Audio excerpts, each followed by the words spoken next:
Welcome back to All Day Live here. Pierre Noujaim has been patiently waiting by to talk about Wolves and why. We started this conversation about the Timberwolves game last night and got interrupted. Understandable, that's the way things work. But I'll accept the govor's apology when he gets around to calling me, so yeah. I'm sure that's forthcoming.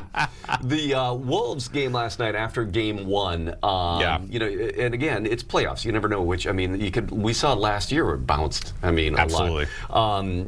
The Wolves, let's see, dominated the second quarter, and then Denver went on a run in the third quarter, setting up a pretty dramatic fourth quarter. This game was an absolute roller coaster ride, and by the end of the game, I was, tweeting online. I was saying to everybody, this game was absolutely awesome. It was awesome. It had just about everything, twists and turns, and guys stepping up in big moments. And yeah, at the end of the first quarter, when you saw Minnesota give up 39 in that first quarter, you're probably sitting there thinking to yourself, well, this team just didn't check in today. Okay. I think there was probably a lot of people thinking, well, this game is probably already going to be over. I mean, you come out looking like that in the first quarter, how are you going to be able to rebound and recover on the road? Not only did they do that, they wrestled control of the game away in that second quarter. They let go of the rope a little bit at the end of that second quarter, which allowed Denver to tie the game on that half-court shot by Jamal Murray. But ever since then, it was a little bit of a back and forth. Yeah, they got behind a little bit in the third quarter, but then in the fourth, I mean, this team found a recipe in terms of attacking the lane and getting to the rim, even though they shot the ball great from three last night as well. But the aggressiveness of getting to the rim and attacking the paint, I think, was a great move by Chris Finch to tell his guys, listen, defensively, Denver is not exactly the best team in the world. You probably heard that from Jaden McDaniels at the end of the game last night. That might be a little bit of bulletin board material for Denver going into game three. But he's not wrong in what he's saying. I mean, defensively, Denver is a group that ranked in the bottom third of the league all year long. So Minnesota found a formula that worked well. Anthony Edwards gutted through the knee injury that he's battling through, that runner's knee. 30 points on the night for Anthony Edwards. Last night just had about everything you could want from a playoff game between the Wolves and the Nuggets. It was great. What do you think the Wolves learned from game one that they applied in game two? Well, I think one of the things, first and foremost, is, like we just mentioned, getting to the rim a lot more and really challenging Denver in the paint, because Denver doesn't seem to want to put up much of a fight defensively. I think that's where I think Minnesota is really looking to probably take advantage going forward.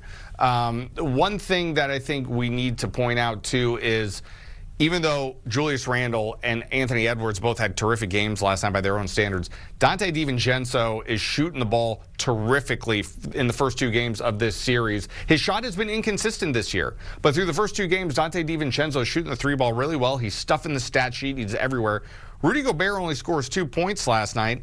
Doesn't even have a block in the game. But after the game, you heard Anthony Edwards and Julius Randle talking about Rudy Gobert's defensive impact and the way he was able to limit Nikola Jokic. Yeah, they gave him a lot of props, especially in that fourth quarter. He was absolutely sensational defensively one-on-one against Nikola Jokic. And Anthony Edwards he joked about it. We're not even going to come and double team. We're not even going to bring the double team to a guy like Nikola Jokic because we trust Rudy Gobert to do his job one-on-one against Nikola Jokic, and he rose to the occasion last night. All right, so the Wolves back at home now on Thursday night, which will be fun. And this looks like it's shaping up to be a pretty hard to know which way this series is going to go. It really is, and I think I joked with people online last night. Strap in, we're in for a long haul here. I would be shocked if this series goes anything less than 6 games. We might have another 7-game series on our hands, the kind of series that we saw 2 years ago in the Western Conference semifinals. But yeah, it really is hard to really know which direction this series is going to swing.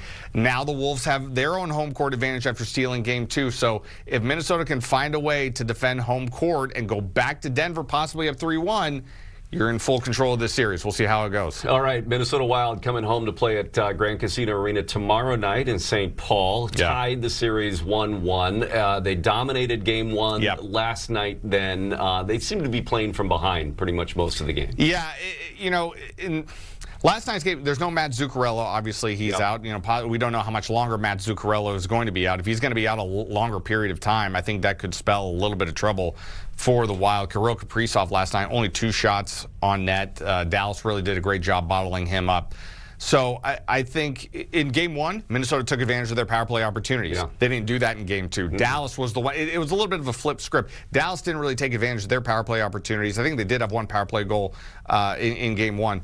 2 power play goals last night.